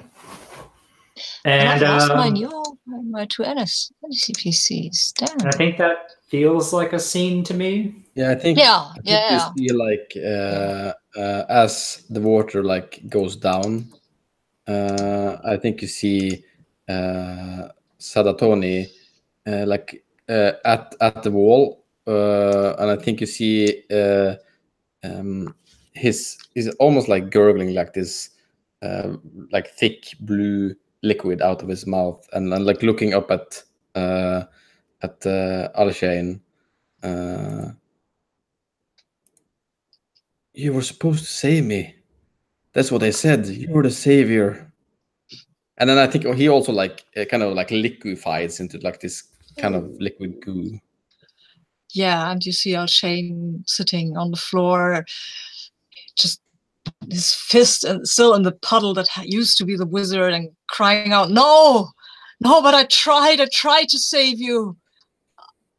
If I cannot save you, so I will avenge you, Sabatoni and Tekmina. I will kill this wizard." What? Tekmina is dead as well? And you're crying for that stupid squire? Jesus. I like the squire. I mean, and so it was. And so it happened. Yeah. Apparently, you like the squire much more than your wife. Yeah, well, he had these blue eyes, you know. Cool.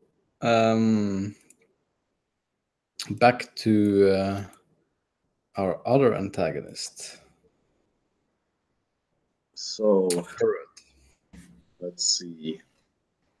What's my phrase? And so it was that.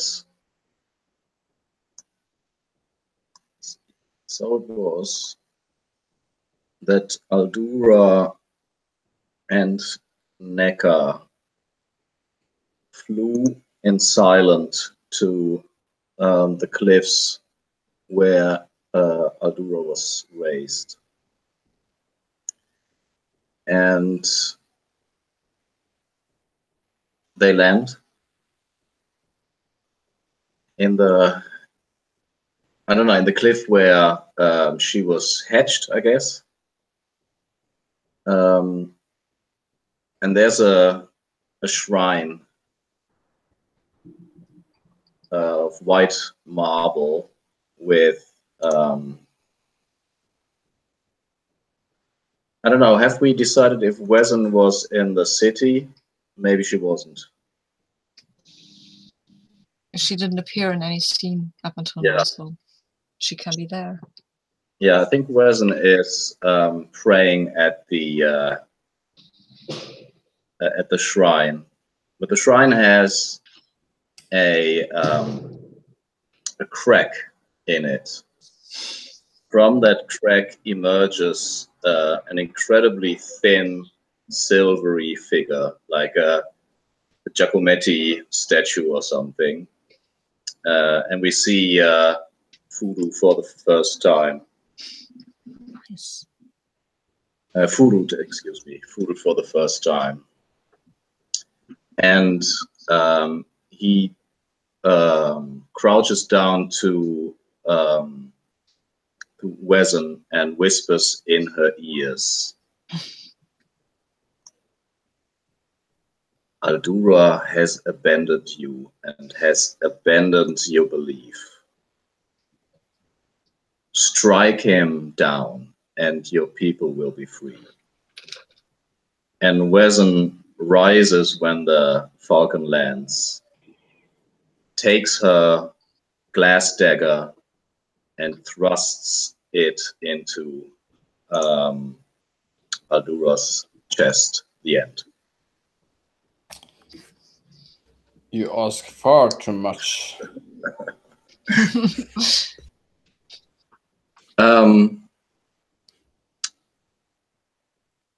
Wezen, what makes you hesitate? I'm playing PBTA for a second.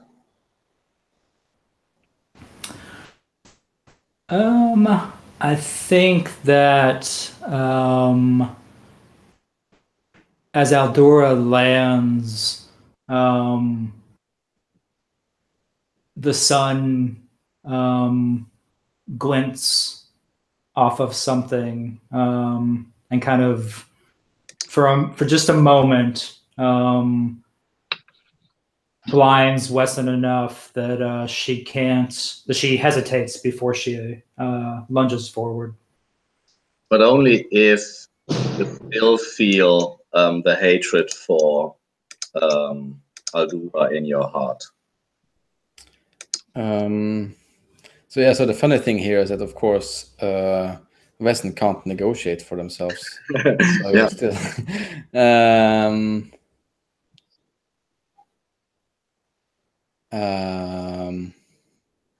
I think, but only if Aldura sees what Wezen intended to do. But furthermore, you realize that knowing their plan doesn't change the hatred in Wezen's heart. And so what happened? What happened is that Wezen is hesitating, and you have an opportunity to prevent the dagger being plunged into your chest. Yeah, I think actually, like on landing, Aldura says to Nekkar on her back, I know what you want to ask of me, but the people, they are full with hatred, and I can't stop them. And I think he she lets I think she lets Wesen stab her. Actually, I'm still allowed to take the reverse offer when you say that option. I think Neckar cries out at that blow, and at those words, and he says, "You're so foolish. You have lost all hope. Why have you all lost all your hope, children? You cannot." And he runs around Aldura's body, and he pushes Wesen aside and tries to staunch the flow of blood with his hands.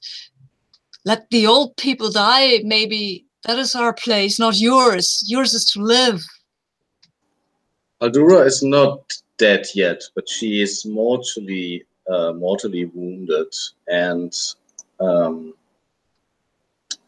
Fudur reveals themselves, and they stand there with the arms extended, and they say, "Mortals, humans, this is your future.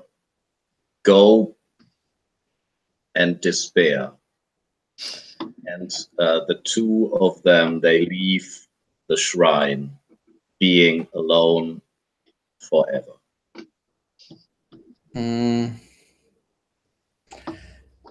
I was going to say, but only if something before you ended that. But now that you said the whole thing, I'm going to say you ask too much.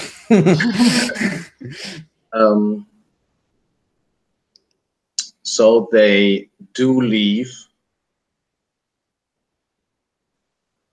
and they will return to the city, but they will tell the tale of the falcon being dead or dying, which shatters the hope of the people. Is that even better? But only if they also tell the tale of Aldura dropping food from high up in the skies.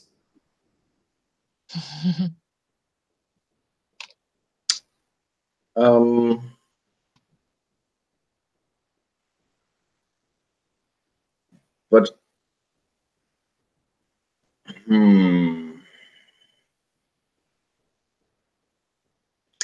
only if Wesen will never be happy again. Because she will blame herself for killing the only hope that there was.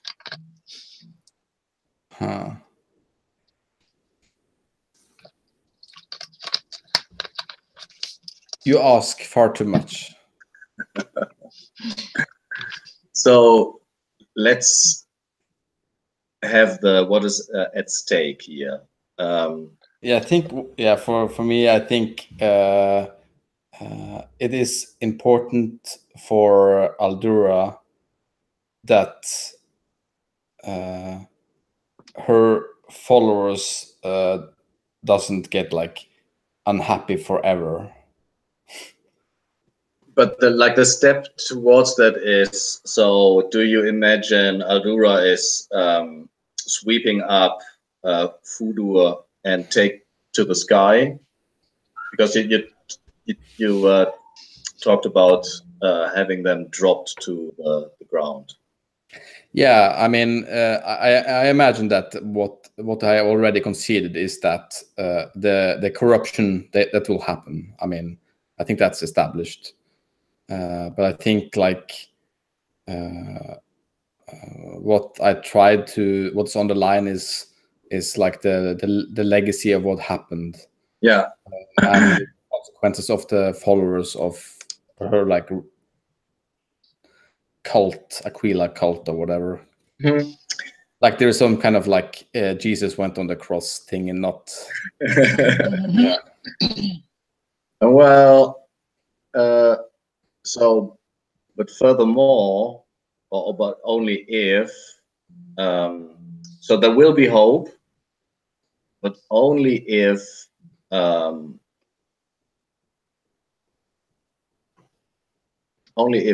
followers of your cult, led by Wesen,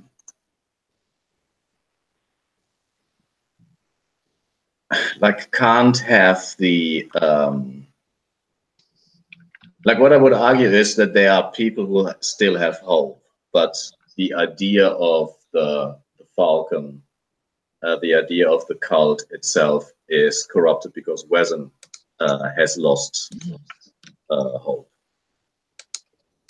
Yeah, or yeah, but only if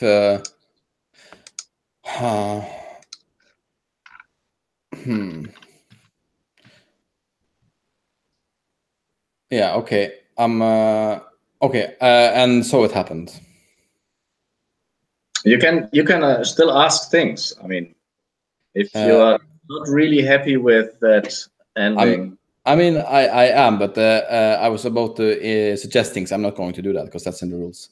So I'm going to say, and so it that was how it happened. And by my I think like on the ground of where Aldura drops, Wesen finds her dying, probably. That sounds good, but only if what's my name? Furut is still alive as well.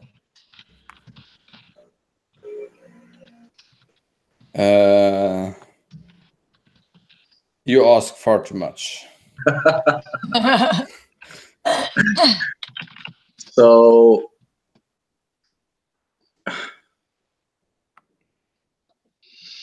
let me see.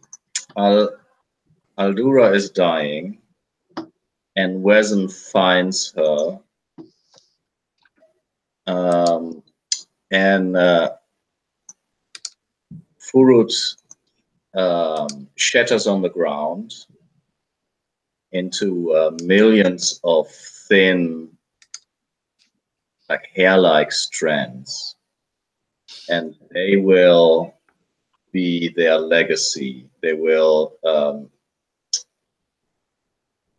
haunt. Haunt sounds a bit dramatic, but they will stay in the land, reminding the people of the corruption. And that was how it happened. And I think as you break into 1,000 pieces, staining the land where Aldura is about to die, Aldura looks up at Wesen and says, Wesen, tell the people of the Church of Aquila of this day, of the sacrifice that we must make. The people are lost, and they will have no shepherd, but at least you might find comfort in that there has been a small victory in these mountains. So Wesen, it's as if, I'm not sure which phrase to use, only if. There's as if a cold hand grips your heart, and you just remember the moment of stabbing her and the guilt over and over and over again.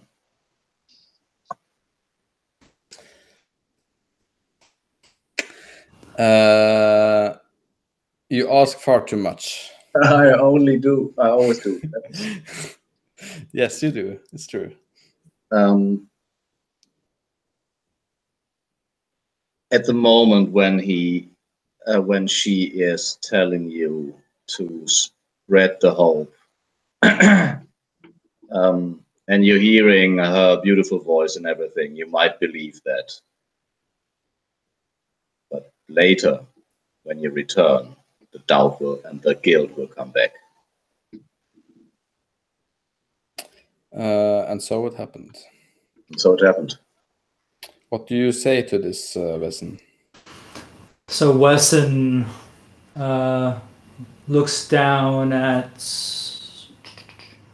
Aldura, and she bows her head, trying not to make to look at Aldura as she dies, and quietly says, "As you wish."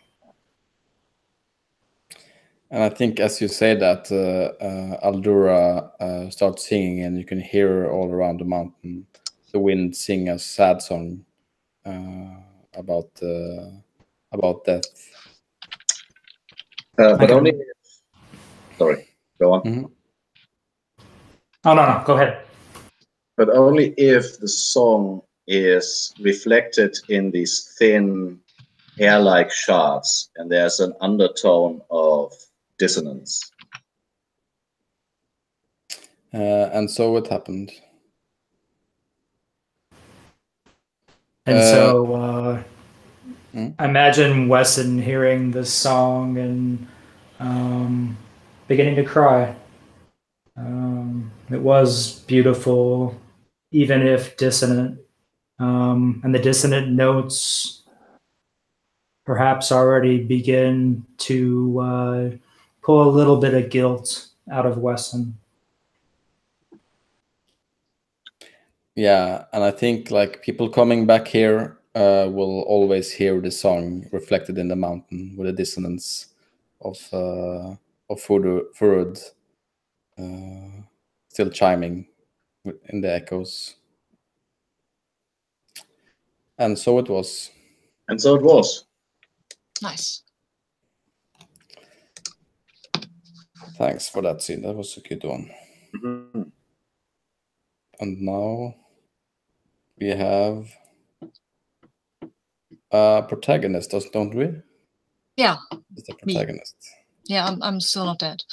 Yes. But we can change that, I think. So I think we're back in the city. The snow and parts around the city, you can see that it is gone. And when Ashane lands on the ground, it's dirty. The snow is really dirty. There's earth mixed into it, and the beautiful ice pavement that used to grace the street is cracked and blind, and there are things growing, lichens and mushrooms. And he still wears his cloak. His sword is gone, and you can see that his face is the stone mask of rage.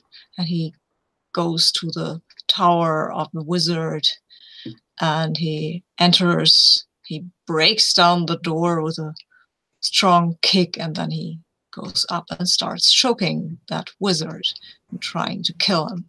You ask far too much. Yeah, well, okay. So let me rephrase that. He stomps to the tower and knocks at it and says, "Wizard, I am here. I am your enemy.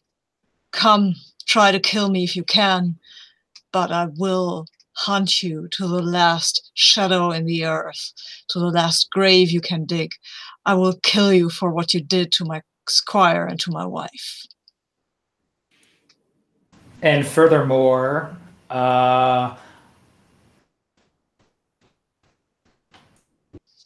as you bang on the door and make this speech, the wizard appears on the balcony far above you and begins to hurl lightning bolts down at you. Yeah, he can do that, but I'm still wearing the mantle of falcon flight, so I will spread my arms and spread my cloak and shoot up into the sky and land on the balcony with the wizard staring into his eyes. And he's shorter than me. But only if the wizard has a protective barrier around him. Oh,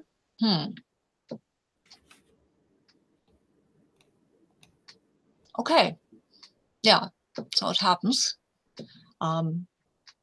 Shane strikes at the wizard, but the protective barrier just it's like he's striking like you're striking at water. And you can't really hurt water. So Shane will he tries to punch this wizard, but his blows have no effect. And when he realizes that, he cries out and says, I have something that is strong enough to put an end to water. I will turn you into mist, and I will turn you into ash. And then he goes inside the balcony. The door is open, and he goes inside, and he will set the whole laboratory and the whole tower alight with fire. But only if you cannot escape. And so it happens. Yeah, it's perfect. Burning down the tower. With you trapped inside. Yeah, with Shane trapped inside, and you can. He comes back to the balcony. You can see the tower is ablaze, and Shane's cloak, the mantle, it's ablaze as well. And he cries out, "This is my revenge. Remember this, wizard. We will not let you just drown us." And then he jumps from the tower with his mantle, with his cloak on fire. And furthermore, the tower, which is massive, and made of, it was held together by the wizard's magic, and it now crumbles and destroys, leaves a giant crater in the city, killing everyone in the vicinity of the tower. Yeah, I love that. And so it happens. And Shane drops from the sky like a star, still ablaze, and vanishes into the greater blaze of this fallen tower. Yeah, I think that's it. So, yeah. Yeah. And then what was that phrase? It was, but that all happened long ago, and now there are none who remember it. Yes. Yeah. Very nice. Yay. Yay. Hey, I saw skyscraper yesterday. Burning tower. That's that's a good one. I like that. No Dwayne "The Rock" Johnson, but yeah. Oh wow! Hey, come on. He sure could have used that cloak. Oh man, this game. Yeah, it's nice. It sure is something very different. Yes. Thanks a lot for playing this with me and having the patience with the weirdness of it. I really enjoyed it, actually. Yeah. It's weird to see such innovative game tech, not that's so old that you haven't really seen anywhere else. There is but a weapon is a Polaris hack, and I think I have seen a game of that on the Gauntlet. Yeah, I'm sure there's hack. It should be very easy to hack, actually. Yeah. Like, I imagine this for being like a Star Wars hack of this would be super easy.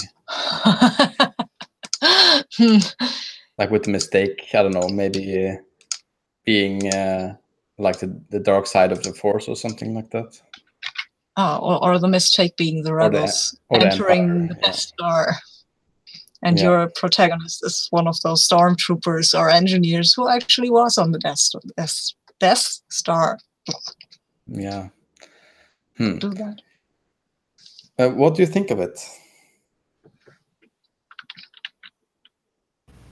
I felt like, because I've never played anything like that before with those mechanics. It really pushed me to think about telling the story like in a totally different way than, like I said, anything else that I've played. So it was very challenging as a player, but fun. Yeah. Yeah, I can see it. It's a challenging game for sure. You kind of need to find the right balance between asking something and something that can be modified, and finding the right balance to create a thing that is very cool. Yeah, I played maybe a little bit similar with the bargaining mechanic with Seco Creek. Seco Creek, what's it called? Yeah, Vigilance Committee. Vigilante Committee or something. Yeah. Where you also you want something like players are opposed. It has a traditional GM and everything, but players are opposed, and if you want something from another character, then you have to also give something, and that felt similar. Yeah. It felt to me kind of a little bit like the first time I played Dogs in the Vineyard a little bit, because it forces you to it makes you get like really hard choices. That's what it aims to do, I think, this mechanic. It's pretty interesting, I think, like how I think we all had scenes that worked really well in the end, where we find a sweet spot where you negotiate and make the other player make really difficult choices for their character, which is really interesting, I think. Yeah, but it took some time for me at least to get into it, because I felt very like confined. What's the word? Like held back to, for example, sometimes I would have been interested in how, like, let's forget about the conflict at hand and just move forward to something else. But because of the mechanics, it was, everything was focused on this one core conflict in that one scene. And I would have liked to have something to say, and after that something else happened, or something like some kind of phrase that allows you to say, okay, that conflict now is settled, everybody had to give something, but what happens then? Yeah, I get what you mean. I think it can be done with some more system mastery, though. Yeah, like just with the, but yeah, I mean, for sure, I think also that is totally to be expected from a game that is so like different than anything else, that we wouldn't get it right away. I also struggled with it a little bit, but I mean, I think for me personally, like the goal was definitely to see how it actually is supposed to work, and I think we made that happen in the end. And I'm very happy with the ending as well. I can see like how this can make tragic endings, this game, with these mechanics. It's a very tragic game. There is an introductory text in the book that is actually supposed to be read at the beginning, and I think I kind of missed that, because this text gets you into the spirit of the game, into this tragedy, into this poetic vibe, actually.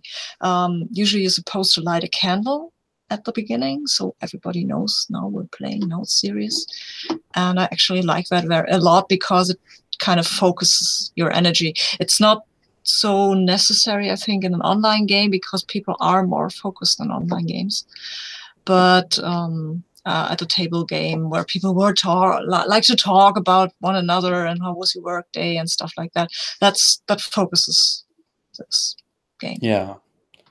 If I did it again, I would definitely read the text. I did not realize how fast this actually could play. I thought I had less time than this. Mm. Yeah, we escalated pretty quickly. Yeah. But yeah, so but thanks for that feedback. I'll definitely I definitely think I'll run this game. I'm pretty curious to how I'm intrigued by the game pretty much. Like to see how. I think what you said about system masteries, getting into the groove, just takes some time. I think that the later scenes were more focused, I don't know, or felt a bit more natural. In the beginning, it was very artificial, and at the end, I think the story that we told, the stories were really cool. Yeah. Yeah, I think so too. My poor wife. I didn't love her. Your poor squire, you loved him, I guess. Died for nothing. Oh. Yeah. Well. Yeah. But yeah, I enjoyed it very much. So yeah, thanks for having the patience to stick with it and make the good story in the end. I really appreciate this game. Actually, this session was very nice. Yes. Yeah, thanks for having the courage to put a game like this on the calendar. I still have Shock next week, so we'll see. Yeah. No, it's like a game that I heard a lot about. That's really like foundational in the whole story game genre. I think it would be. I had to put it on the calendar eventually. I've been delaying it for quite a bit, but yeah. So I did it. I can cross it off the list. I played it now. I like the hack actually. That was cool. I like we have just antagonists, two protagonists, because these aren't really. This isn't a game where you tell the story of a group of people. This is a game where you tell the story of one person and one person and one person. Yeah, it worked really well. I'll have to give credits to like the Story Game Seattle community for doing that. I looked at it at Eric Vulgaris's Twitch channel and watched like a YouTube VOD of the game there, as I often do before running story games, because it's very nice to just see how things place. So if you ever put these kind of weird games on the calendar, I definitely recommend checking his YouTube channel out. Okay, cool. But yeah, thanks for playing all. I'll turn off the broadcast now.